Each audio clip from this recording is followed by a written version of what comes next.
Hey guys, Professor O'Kane here, and what can I say about today? I mean, I've never had to do an intro for an interview, except this interview is very different. This interview coincides with the official launch on this channel of Brett Stine's new book about Allan Holdsworth called In the Mystery, and it is a remarkable piece of work. The first thing I want you to know about Brett Stine is that Brett is a master musician and a master improviser across different genres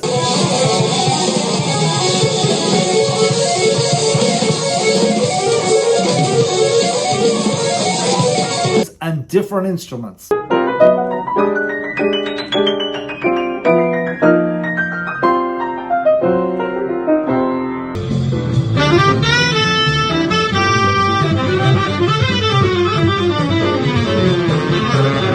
Brett!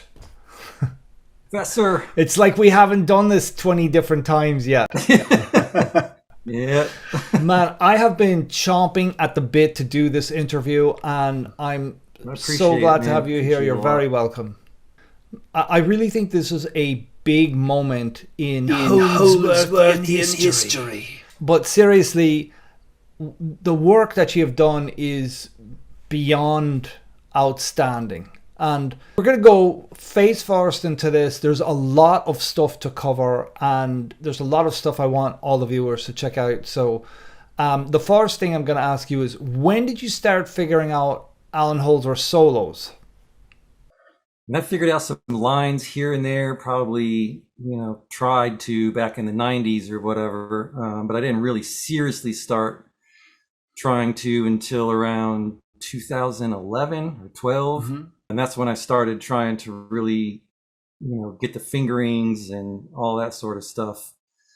Because there's videos all over YouTube, so there's more, footage to watch and stuff like that. So I tried to do that. And then around 2015, I think, is when I did my Drums Were Yellow cover. Mm-hmm. And that's the first solo I did all the way through, and tried to get all the fingerings, and I notated it, transcribed it, notated it, and everything. 2015, I think, is when I really started to try. What's the difference between figuring out an Allan Holdsworth solo and figuring out the origins of his ideas? The difference?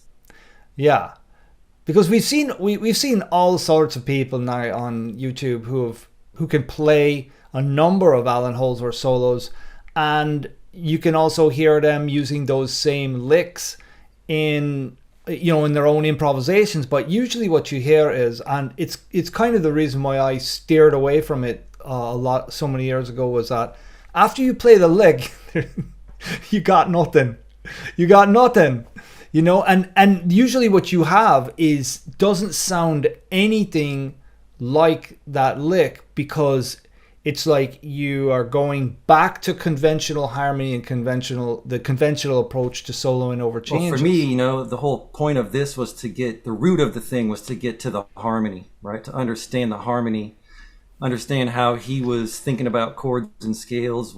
That was the root of the whole thing. Mm-hmm. So when I did the Drums Were Yellow, you see a lot of symmetrical patterns and stuff, and you're like, it kind of can, it can look like he's just moving shapes around, and I thought that he was doing that at one point. Mm-hmm. Right? But it didn't ever sound like that to me, though. You see it and you go, man, it's like he's just moving this shape around or whatever. But when you listen to the overall piece, like if you listen to the Drums Were Yellow, there's nothing random about that solo. There's nothing free really about it. You know what I mean? Mm. Once you figure out what's going on, you really see that there's not. It's all it's related to C minor, or like an F pedal, which would be F Dorian for him, or C Aeolian. So it's like that kind of, there's a lot of scales that are based on F as the root. Mm. I think he's kind of thinking of an F pedal and then playing different scales based on that. Yeah, the difficult thing is figuring that out. And the people like for me for a long time, I experimented with moving the shapes around, and it just never sounded right to me. Mm. When I would listen back to myself, I was just like, I don't know, man, there's something missing, you know what I mean? And I never felt good about it either. I never felt like, I always felt like there was just something wrong about it, you know what I mean? Right, right. So I had to dig deeper. Of course, it's one thing to transcribe a solo, and it's another thing to analyze a solo in the way that you would do a jazz solo digital analysis. Can you talk about when you saw that that was not working for you? Yeah, so in the book, I actually break down the countdown intro solo, and what I did is I laid the Coltrane changes on top of it to see how well it would line up, and I tried to analyze it in a more traditional way. So I tried to use digital patterns, bar line shifts, 3/9 resolutions, approach notes, enclosures, you know, all that sort of stuff. And you can find some things in there that are that, you know what I mean? Mm-hmm. But there's things that are, but you can also kind of tell that that's not what's going on. You know what I mean? You can tell that's not how he's thinking about it. Like if, because I've also tried to analyze Coltrane and Brecker solos in the way that I analyze the Holdsworth solos, looking for the 9-note scales and stuff like that. And it's just like, you can find 8-note scales. You find them doing that. Obviously, those are bebop scales. Those are very common. So in traditional jazz, but whenever they add an extra note, 9 times out of 10, it's too many half steps to be one of the 9-note scales Holdsworth would be dealing with, right? Because with him, there's no more than 4 half steps in a row in the scales that he uses, with the exception of one, which I talk about in the book. Yeah, so with Coltrane and Brecker, you know, and somebody's doing enclosures and approach notes and stuff like that, it's pretty obvious that that's what they're doing. Mm-hmm. With Holdsworth, that's not the case. You don't see that. You know, you see like triads. Like I might see a diminished triad or a major triad, but when there's an extra note that's not making sense, like it's not in the scale it should be in, or it's not part of the arpeggio, it's also not an approach note or an enclosure. It's like it's not played that way. It's played more in a finger pattern, symmetrical scale kind of way. Mm-hmm. But I break down the solo in the traditional sense in the book and in the way he's thinking about it. And one of the things that made me realize was that the scales that he chooses are very carefully chosen. It's not that solo at the beginning of Countdown lines up with the changes. So that's not an accident. You know, he's choosing those scales very carefully. I think it's very important for both of us to underscore that his playing was not random at all. Right. No. The analysis I've done doesn't support that. I mean, there's not anything I can't explain as a scale, as one of the 9-note scales, or the chromatic movements, right? There's ideas that he has based on the chromatic scale. I mean, the chromatic scale is a scale, mm-hmm. and he uses it. He has ideas in it, and they're very particular ideas, typically. And so, I mean, he mixes those in there with the 9-note scales and stuff, and that can make like figuring that stuff out challenging. If somebody was going to try and play naysayer to this and say, well, your theory is wrong, I'm sure people will say there's stuff wrong, but I mean, people are going to say that. But like the thing is the scales are what the scales are. So in the book, I have it laid out where you see the scale and you see the phrase, right? So there is no really debate on whether the scale that the phrase is coming from is that scale. Right. If you have a scale of 9 notes and then you have a phrase that has those 9 notes in it repeating over and over. Yeah. Right. Yeah. That's how I have stuff laid out. So you see the scale, you see the phrase, mm-hmm. right? So I was saying there was one scale in particular it's actually a 10-note scale, and it actually has 5 steps in a row instead of 4 that he uses, and it's mode 7. It's Messian's 7th mode. Mm-hmm. Right. So this might be a good place to bring up the fact that Allan's friend Chip has told me that Allan didn't know who Messian was, but there's other places that you find these scales, right? Every one of these Messian scales is actually in the Slenimsky book, and Allan mentions the Slenimsky book over and over and over again. If at all, have you worked out the Slenimsky book? Well, I did a lot of that a long time ago. It's called The Thesaurus of Scales and Melodic Patterns by Nicholas Slenimsky. It's like a phone book. Well, Nicholas Slenimsky's book. I encountered books like the Slenimsky Thesaurus of Scales and Melodic Patterns. Yes. Wow. Really? Oh, yeah. And? That's something you spent time with? Yeah. No, it's unbelievable, but that's a great book. It is wonderful. So you're doing. That'll keep you busy. I think that one's pretty much it. You know, that was just about everything. It's called The Thesaurus of Scales and Melodic Patterns by Nicholas Slenimsky. It's like a phone book. In interviews on YouTube and clinics on YouTube, I have can't even count the number of times. So you could have found those scales, or this particular scale, in the Slenimsky book. So now what makes me think that, so the other question people have is, well, how can you tell that this mode 7 isn't him just adding random chromaticism, right? Let me find the phrase that I'm looking for. So like this one right here. So this phrase right here is the one that convinced me the most that like he has ideas in the Messian 7th mode. So right here, what he does is he actually has a particular pattern that he's playing, and he moves that pattern in whole steps, right? So you got C mode 7 to D mode 7 to E mode 7. That's moving in whole steps. But when you play this pattern, this is actually from the Drums Were Yellow, and it's one of his most common shapes, which is the minor third half step shape. You know, you see him play that all the time.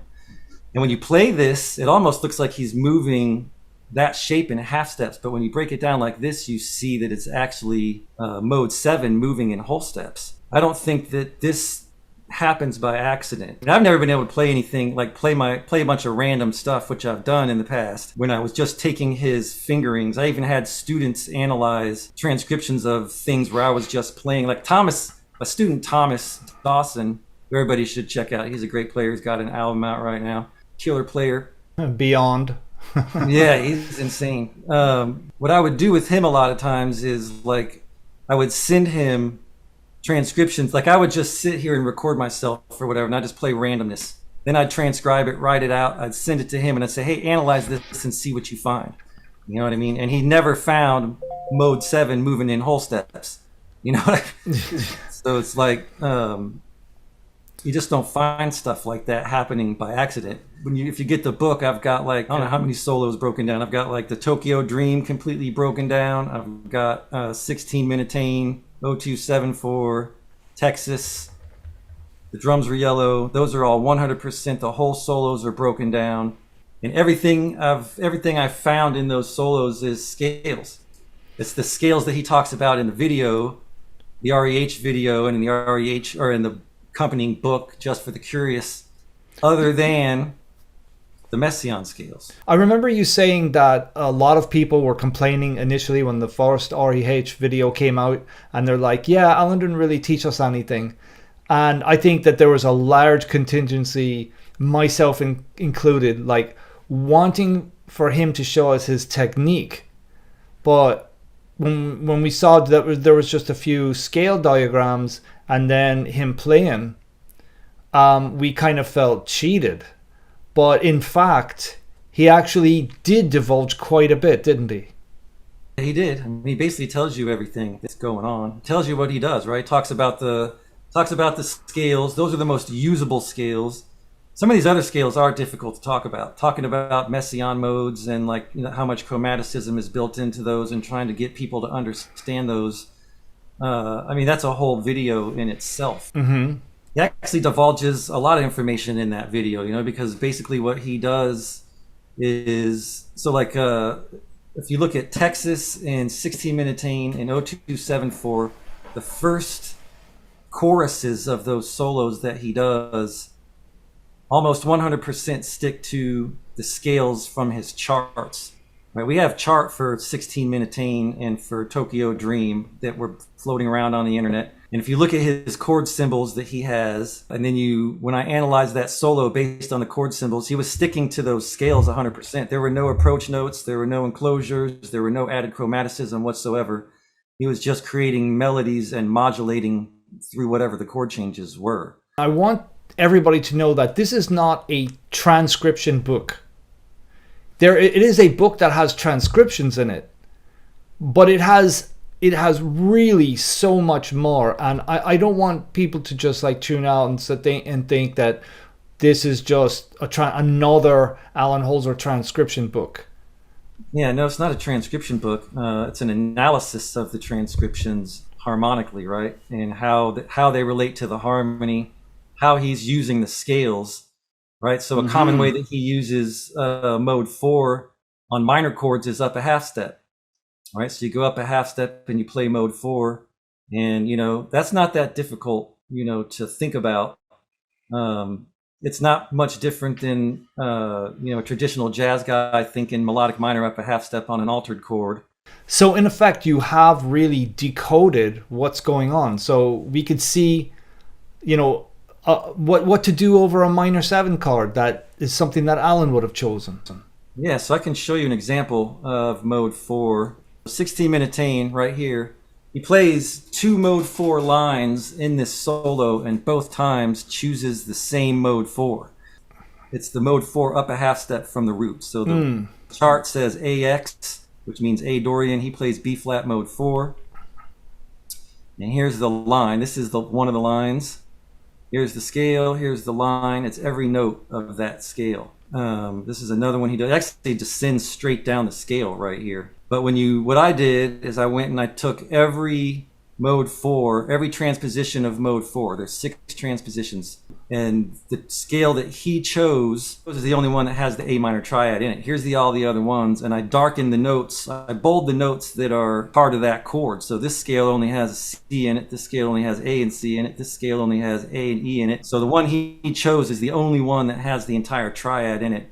And the same thing happens again on Devil Take the Hindmost, where he plays twice mode 4 up a half step from the root, which is G minor. His chart would be GX. And then if you look again, I wrote down all the transpositions, and the one he chose is the only one that has the entire G minor triad in it. So that's a pretty high level of awareness.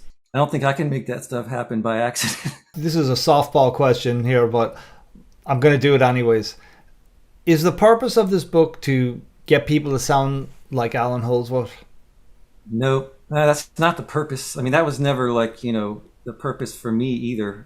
I think I've been labeled a Holdsworth clone and this and that, but I think what really, since social media has been around, I've kind of been, or since I've been on it and posting videos, I've kind of been doing this research on Allan and transcribing solos and analyzing. So that's what I've been working the most on. So I'm posting clips of things I'm working on that sound like that. You know what I mean?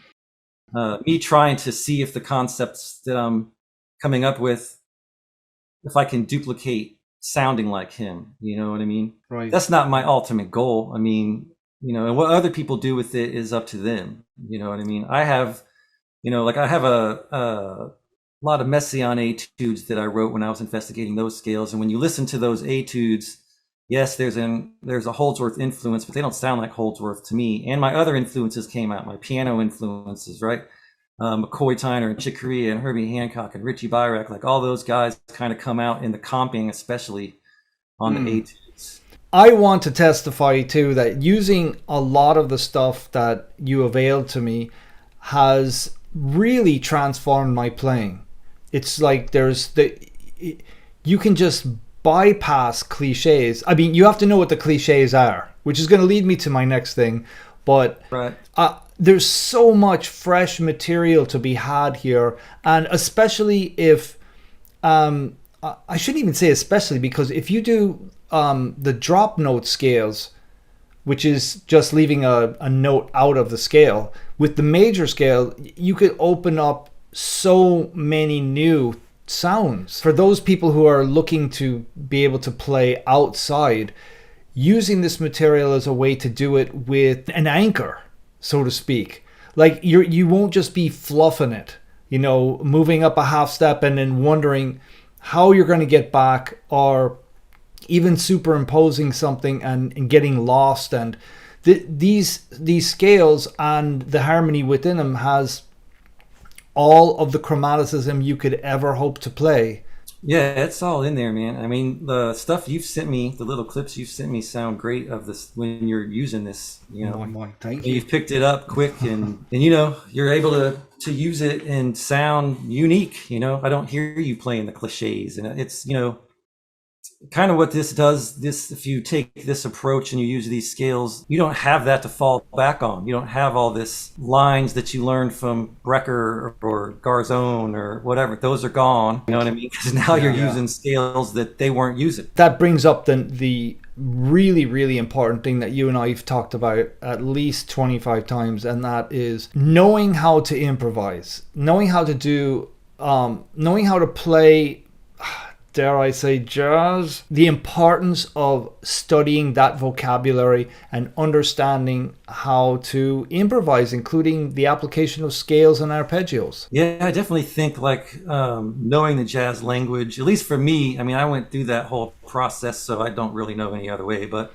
I feel like it was definitely beneficial and helpful to me. And from what I can see in my students that I have, that I've, given this material to, the ones that have that already had the jazz language and were able to improvise and stuff like that, they pick it up quicker and are able to use these scales because their ear is probably guiding them, more than the people that not as familiar with the language, Right. I mean, Alan didn't necessarily think so, but like we've talked about, him growing up with his dad being a jazz pianist and all the records that he heard and everything at such a young age, that's very impactful.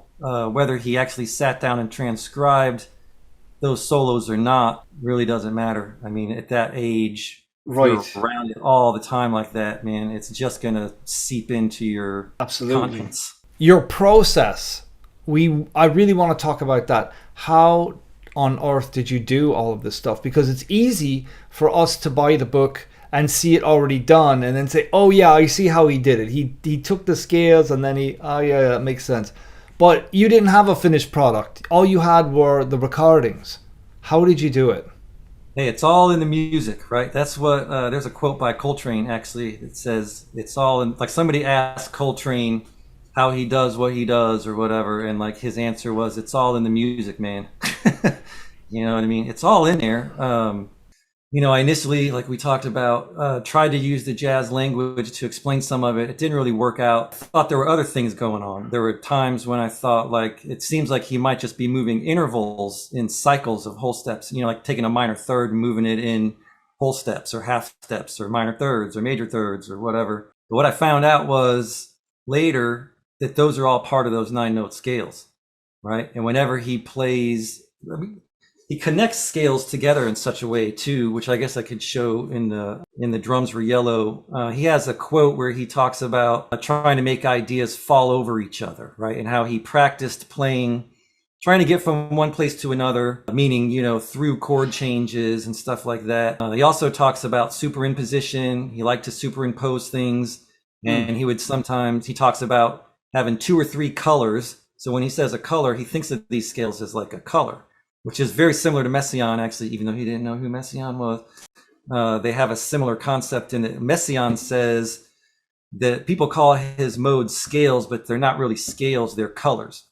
Mm-hmm. And like Alan has quotes where he said, you might have a chord, and then you have 2 or 3 things that will come along on top of that. And I like to weave in and out of those. On one chord, even if not even on just a vamp thing, like maybe on Devil Take the Hindmost or whatever, where it's G minor forever, he'll do stuff like that where he's weaving in and out of like, mode 3, mode 4, mode 7, and I have some stuff broken down from that solo as well in the book. Nice. Not only that, but like even when there's chord changes going by, in 16 Minute Tain or Tokyo Dream or whatever, there's places, well actually there's a really good example, I don't even have it for us to look at, but in the book there's an example of an 0274 as the chord changes are going by, it goes to F major 7 sharp 5 for like 2 bars or something, or 4 bars I think, and he burns through like 3 scales in just that section alone, you know what I mean? Leading to the next chord or whatever. So he was always looking to do that. I forgot what your original question was.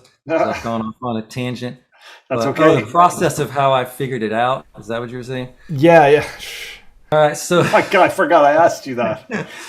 Yeah. Talk about the process of how you did this, how you did the scale collection and excavation. Once I figured out the jazz language wasn't going to explain everything and the intervals weren't going to explain everything, I decided to just read every interview I could on him and see what kind of things I could pick up. Then over and over and over and over and over again, the only thing this guy ever talks about is scales.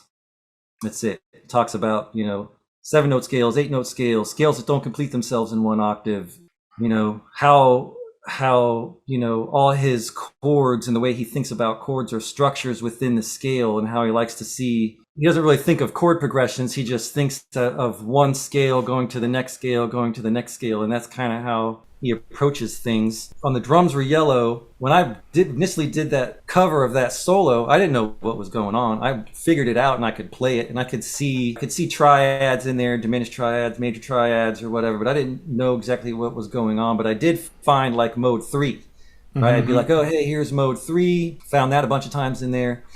Then I was like, you know what? I just happened to be experimenting with mode 4. I was digging more into the Messian scales and stuff, just not even thinking that he was using them. I didn't know yet. I was just like experimenting with them for myself. And I was like, man, this mode 4 actually reminds me of some Holdsworth stuff. I was getting some ideas, and some of the finger patterns that you see him play are in there. And I was like, you know what, man, let me go to my transcriptions and see if I can find him using this scale. And I went to Texas, and I found him using a 2-bar phrase for 2 full bars using that scale. And I was like, okay, he uses mode 4, right? I found it. Then I started looking for it in other places, and I found it in The Devil Take the Hindmost, and I found it in The Drums Were Yellow, and I found it in, and I can't remember all the places I found it, but you can find it all over the place, So then I was like, let me take mode 6. I started experimenting with mode 6. And then I was like, let me see if I can find mode 6. And then I started to find mode 6 in his solos, right? So then I went through the process of just investigating all the Messian modes, trying to find as many of them as I could in his solos. I found every mode except for 5. So the only one he has not, that I have not found yet, is mode 5. Oh. Now, mode 5 is a subset of mode 4, so it could be that he just lumps that in with mode 4. Right, like you saw it as a repeat of some sort. Yeah, so, and it's really so similar, Then I was like, now that I've found these scales, what if I'm missing something, right? I started to think maybe I'm missing other scales, because you can't see what you don't know, right? That's another thing. I'm looking at The Drums Were Yellow before I know these scales, and it just looks like a bunch of random patterns and shapes, and other than the triads that I can see, and there's very little major scales in that solo at all. It's almost exclusively Messian modes, right? There's like some little pentatonic stuff, a blues lick, and some stuff like that, but it's mostly Messian scales. So then, I decided I was going to have to go through Allan's process, right? Allan's process is logging every 5, 6, 7, 8, and 9 note scale. So I did that. I logged every 5, 6, 7, 8, and 9 note scale, and you end up with 1,749 scales, right? Oh. Then that's before you remove the 4 half steps, right? Then you remove the 4 half steps, you end up with 1,307 or 1,304. I can't remember. It's one of the two off the top of my head.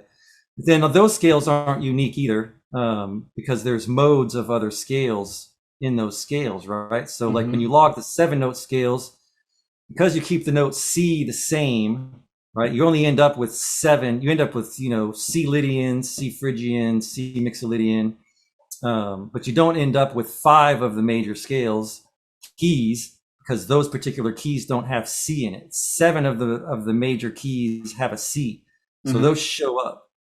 Same with melodic minor, harmonic major, Hungarian minor. All those can be found in there, and 7 of their modes can be found. But once you get rid of all those, the 7-note scales go down from 352, I think it's like 352, down to like 52. And the 9-note scales, yeah, that's it. That's still a lot, right? After you go through all the 5, 6, 7, 8, 9-note scales, and you figure out all the modes of those scales and everything, you end up with 217 parent scales, right? And those are unique scales. Those are not modes of melodic minor, harmonic minor, or the major scale. Those are unique parent scales, just like those scales are. You know what I mean? Wow. So, Very That's interesting. a lot of scales to investigate, right? And then, but also what you figure out is that a lot of the 5-note scales and the 6-note scales are just like, it's a major scale with, like, it's a drop note scale, right? So it's a major scale with the 9th missing, or it's a major scale with the 3rd missing. But those scales, like we were talking about earlier, just because that scale is a major scale doesn't mean it doesn't have a unique characteristic to it, right? When you leave out a specific note of a major scale, well, now all of a sudden all your harmony changes, right? All your voicings change. So if you leave out the 9th, well, you can't play D anymore. So now D minor is not even in there. And another thing that you mentioned was that you thought that perhaps Allan started getting his fingering system together by doing drop note scales but still keeping it three NPS, 3 notes per string. Right, yeah. So he talks about practicing 3 note per string and 4 note per string. And like what I noticed was when I would get to the more, well, even the major scale, right? So if you leave one of the notes out and you play it 3 note per string, you'll end up with a wide stretch somewhere, right? Because now all of a sudden that D is gone. So you're playing C, E, F, right? Which is like the 3rd or the 8th fret, 12th fret, 13th fret, right? So you've already got like one of his, finger patterns right there, and that's in the major scale. Yeah. So then when I started doing when I started experimenting with the more exotic scales, like a Hungarian minor drop note scale,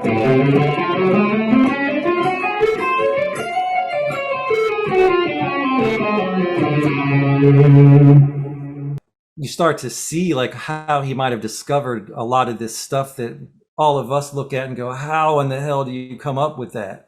You know what I mean? Yeah. It's like, it's kind of it's insight into how he probably discovered that.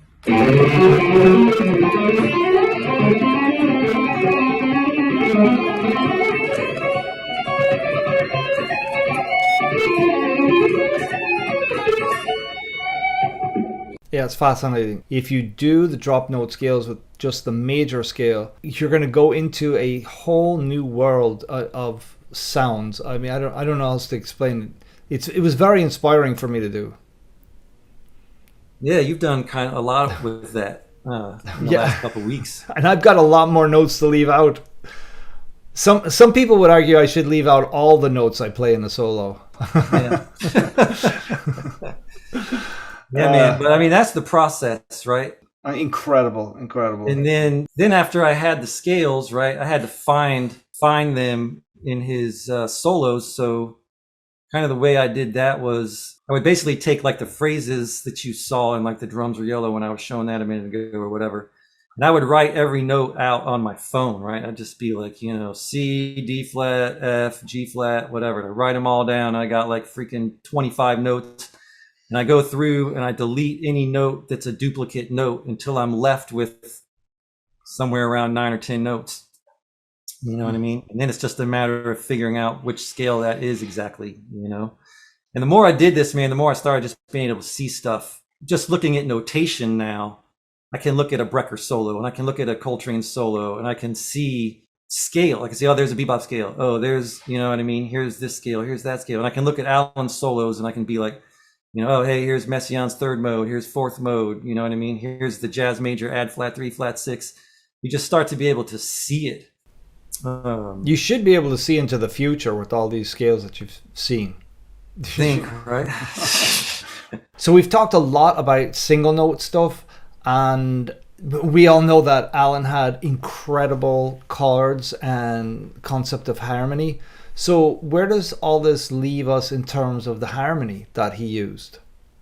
Right. Well, in the book, I break down the drums were yellow chord melody, and I break down bits and pieces of some other some other tunes like Home and the Funnels Bridge. Right. So I can show you like the Funnels Bridge. I give you an idea of what's in the book as far as that goes. Funnels, voicings. So right here in this section right here are coming from this 9-note jazz minor add flat 5 flat 7 scale. And then there's 4 bars of that, and then it transposes down a 4th to D flat jazz minor flat 5 flat 7. So all the voicings up to here are coming out of this scale, and all the voicings from here on are coming out of this jazz minor scale. Oh, so right? cool. And then when he solos on it, to show like the awareness that he has, right here, the first line, G flat jazz minor, add flat 5, flat 7. He actually plays it twice, plays it down here. The F diminished. So there's an interesting thing about this the jazz minor 9-note scale. One of the interesting things is every note but one of F diminished is in that scale, and every note but one of D flat mode 3 is in that scale. So it's kind of a combination of the two scales. And that's something that would happen to me a lot when I was trying to initially figure out his stuff. I'd see stuff and be like, man, this kind of looks like the diminished scale, but not. Can you scroll up and just show where you have that X on the D flat? That just means, so in the book, I put the X there. That means that he didn't play that note in the phrase, right? So like whether that was a drop note scale and was intentional, I can't say that for sure. I mean, you know, when you improvise, like with a major scale or whatever, you might not use the entire major scale. Right, of course. But you also, like with the drop note scales, though, are still interesting because you'll never leave the same note out either by accident, right? So like experimenting with the like major drop scales and stuff, I think is really interesting. But this is the funnels bridge, talking about the lines and everything. And you can see it in bold. I've got the F half whole diminished scale and the G flat jazz minor flat 5 flat 7 scale. And I've highlighted or put in bold all the notes they share, right? Which is every note of F half whole diminished except for D, right? And then the same thing with D flat mode 3 down here in bold, every note but G, right? So that's an interesting thing about these scales, man. And like, so one of my students said, well, if they're so close, to each other, what's the point, right? And I said, well, what's the point of Lydian versus Ionian, right? They're only one note apart. What's the difference in Aeolian and harmonic minor? Right. Then I have a very particular sound. I mean, they're totally different. Yeah. It's like, you know what I mean? That's the big deal. Yeah, it's a pretty big deal. So as you mentioned earlier, there are charts floating around of Allan's tunes written by him. Mm-hmm. What's that all about? Yeah, I mean, that's the thing about the charts that's really cool is we get to kind of see, you know, Allan's symbols and how he lays out the structures of his tunes and his charts and everything. Mm-hmm. To me, the solos that I've analyzed don't line up 100% with the charts. So to me, it seems like the charts are much like a lead sheet would be to a traditional jazz guy, right? When you get a lead sheet of Stella by Starlight or whatever, you as an improviser, wherever you are, you have a certain array of scales that you could choose to play over any given chord, not just one scale, right? So like whenever you get to the bridge in Stella by Starlight where it goes to like G7 altered or whatever, well, you can play G whole tone there, you can play the G altered scale, you know what I mean? So there's all kinds of choices you could make there. And I think that Allan's charts that's what they are. They're a basic representation of the tune. I mean, he couldn't possibly have every possible scale choice that he could use because the chart wouldn't be readable. You know what I mean? So there's got to be things, just like any improviser, that you have in your head. Like when I see a D minor 7 chord, man, I got so much stuff. You know what I mean? The way that I do, go ahead. I was just going to say, because I use Pat Martino's minor conversion concept. That's like whenever I play traditionally. So that's another thing that's interesting is Martino and Allan's minor conversion thing is very similar. As far as like, you know, Martino, basically anything in the key of C major, he thinks of it as D minor 7. So if there's a C major 7 chord, he thinks D minor 7. If there's an F major 7 chord, he thinks D minor 7, and he plays ideas that are based on D minor 7. So that could be D Dorian and D melodic minor and like the G bebop scale all mixed together. So he plays language when he does the D minor 7 in his head or whatever when he sees a chord. Allan, on the other hand, I think has scales, right? He has the, you know, AX means Dorian, so he knows he can play that. And then he knows he can play mode 4 up a half step because he does that very often. He can play mode 3 up a half step. That's another thing he does on minor 7 chords is mode 3 up a half step. And what that actually does is gives him the 5 chord leading back to the 1. So if it's like G minor 7 on Devil Take the Hindmost, then he can play A flat mode 3, and that would give him like a D7 altered leading back to the G minor. And it's just a way to create tension. It's not any different than a traditional jazz guy. He just uses more exotic scales, you know what I mean, than most people. How easy is it to sound bad with this material? Yeah, I mean, since there's so much chromaticism built into the scales, it's definitely a lot easier to play, you know, iffy sounding notes if you're not experienced improviser, I think. I mean, it's something you have to experiment with, and it's a process just like anything else. You just have to take the initiative to want to dive into these scales and then work on them just like you would any other scale. Find all the triads, find all the 7th chords, find all the clusters that you can, and intervallic structures and stuff like that.